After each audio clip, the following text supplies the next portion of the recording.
ಸ್ವಲ್ಪ ಒಳಗಡೆ ಹಾಗೇರಿ ಸರ್ ಒಂದು ಸೆಕೆಂಡ್. Okay sir.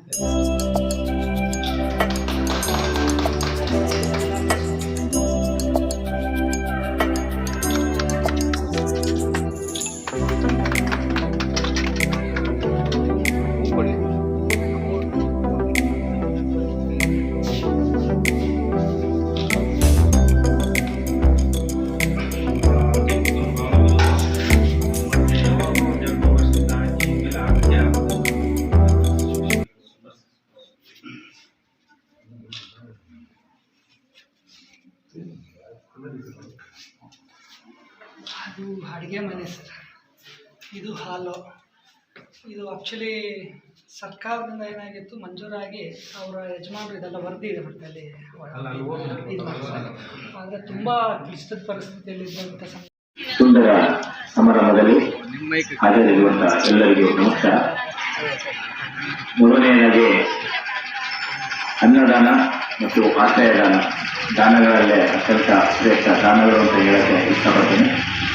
ಇವತ್ತು ಏನೋ ಒಂದು ದಲಿತರು ತೊಂಡಳ್ಳಿ ಗ್ರಾಮದಲ್ಲಿ ಸುನಂದಮ್ಮ ಅಂತ ಒಂದು ಹೆಣ್ಮಕ್ಳಿಗೆ ನಮ್ಮ ಪ್ರಗತಿ ಚಾರಿಟೇಬಲ್ ಟ್ರಸ್ಟ್ ವತಿಯಿಂದ ಒಂದು ಅವ್ರ ಮನೆಯನ್ನ ನವೀಕರಣ ಮಾಡಿ ಅವರು ಒಂದು ಜೀವನ ಒಂದು ಒಳ್ಳೆ ರೀತಿಯಲ್ಲಿ ರೂಪಿಸ್ಕೊಳ್ಳೋಕ್ಕೆ ಒಂದು ಅವಕಾಶ ಮಾಡಿಕೊಟ್ಟಿದ್ದಾರೆ.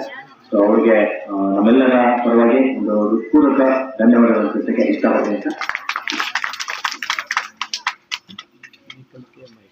ಫಸ್ಟ್ ತೊಂಡಳ್ಳಿ ಗ್ರಾಮದ ಬಗ್ಗೆ ಹೇಳ್ಬೇಕಂದ್ರೆ ಫಸ್ಟ್ ಟೈಮ್ ನಾನು ಈ ಊರಿಗೆ ವಿಸಿಟ್ ಮಾಡಿರೋದು. ಅಲ್ಲಿ ಹೈವೇದಿಂದ ನಿಮ್ಮೂರಿಗೆ ತಂದ್ಕೊಂಡಾಗ ನಿಜ ತುಂಬಾ ಖುಷಿ ಆಯಿತು. ಏನಪ್ಪಾ ಅಂತಂದ್ರೆ ನಿಮ್ಮೂರು ಎಂಟ್ರೆನ್ಸ್ ಬಂದ್ರೆ ನಿಮ್ಮೂರಿಗೆ ಒಂದು ಮನೆಗೆ ಒಂದು ಉತ್ಸವಗಳ ಎಷ್ಟು ಒಂದು ಲಕ್ಷಣ. ಅದೇ ರೀತಿ ನಿಮ್ಮೂರು ಎಂಟ್ರಿ ಕೊಟ್ಟ ತಕ್ಷಣ ನಿಮ್ಮೂರು ರಸ್ತೆ ರೈಟ್ ಸೈಡ್ ಮತ್ತು ಲೆಫ್ಟ್ ಸೈಡ್ ತೆಂಗಿನ ಮರಗಳಿದ್ದಾವೆ. ಅದು ನಮಗೆ ವೆಲ್ಕಮ್ ಮಾಡಕ್ಕೆ ಏನಾದ್ರು ಇಲ್ಲವ ಅಂತ ನಮಗೆ ನಿಜ ಫೀಲ್ ಆಯ್ತು. ಅಲ್ಲೇ ಖುಷಿ ಆಯ್ತು, ಒಂದು ಒಳ್ಳೆ ಊರನ್ನು ಸೆಲೆಕ್ಟ್ ಮಾಡಿದ್ದಾರೆ ಅಂತೇಳಿ. ಅದೇ ರೀತಿ ನಮ್ಮ ಶಕ್ತಿ ಚಾರಿಟೇಬಲ್ ಟ್ರಸ್ಟ್ ಬಗ್ಗೆ ಹೇಳ್ಬೇಕಂತಂದ್ರೆ ನಮ್ಮ ಮುಳಬಾಗಿಲಲ್ಲಿ ಒಂದು 400 ಹಳ್ಳಿಗಳಿದ್ದಾವೆ. ಈ 400 ಹಳ್ಳಿಗಳಲ್ಲಿ ಅವರು ಯಾರೊಂದು ಆರ್ಥಿಕವಾಗಿ ಒಂದು ಸಂಕಷ್ಟದಲ್ಲಿರ್ತಾರೆ ಅಂತ ಒಂದು ಕುಟುಂಬನ ನೋಡಿ ಅವರಿಗೆ ಜೀವನವನ್ನ ರೂಪಿಸಿಕೊಳ್ಳಕ್ಕೆ ಒಂದು ಮನೆಯ ನಿರ್ಮಾಣ ಮಾಡಿ ಕೊಡ್ತಾ ಇದ್ದಾರಲ್ಲ, ಇದು ಒಂದು ತುಂಬಾ ಉತ್ತಮವಾದ ಕೆಲಸ ಅವರು ಮಾಡ್ತಾ ಇರೋದು. ಅವ್ರೇನಾದ್ರು ಹೆಸರು ಮಾಡಬೇಕು ಅಂತ ಅಂದಿದ್ರೆ ಮುಳಬಾಗಿಲು ತಗೊಂಡು ಅಕ್ಕಪಕ್ಕ ಊರನ್ನೇ ಸೆಲೆಕ್ಟ್ ಮಾಡಬಹುದಿತ್ತು.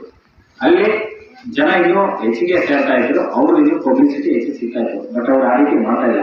ಯಾರು ಒಂದು ರಿಯಲ್ ಆಗಿ ಒಂದು ಆರ್ಥಿಕವಾಗಿ ಸಂಕಷ್ಟದಲ್ಲಿದ್ದಾರ, ಯಾವ ಕಾರಣದಿಂದ ತುಂಬಾ ಅವ್ರ ಜೀವನ ನಡೆಸಕ್ಕೆ ತೊಂದರೆ ಆಗ್ತಾ ಇದ್ದಾರೆ ಅಂತ ಒಂದು ಕುಟುಂಬನ ಸೆಲೆಕ್ಟ್ ಮಾಡಿ ಅಂತ ಒಂದು ಕುಟುಂಬಕ್ಕೆ ಅವರು ಒಂದು ಪ್ರತಿ ಚಾರಿಟೇಬಲ್ ಟ್ರಸ್ಟ್ ವತಿಯಿಂದ ಒಂದು ಸಹಾಯವನ್ನು ಮಾಡಿ ಅವ್ರ ಜೀವನ ರೂಪಿಸ್ಕೊಳ್ಳಕ್ಕೆ ಅವರು ತುಂಬಾ ಒಂದು ಸಹಾಯ ಮಾಡ್ತಾ ಇದ್ದಾರೆ. ಯಾವಾಗಲೂ ನಿಮ್ಮ ಈ ಸೇವೆ ಇದೇ ರೀತಿ ಮುಂದುವರಿಲಿದೆ. ಮತ್ತೆ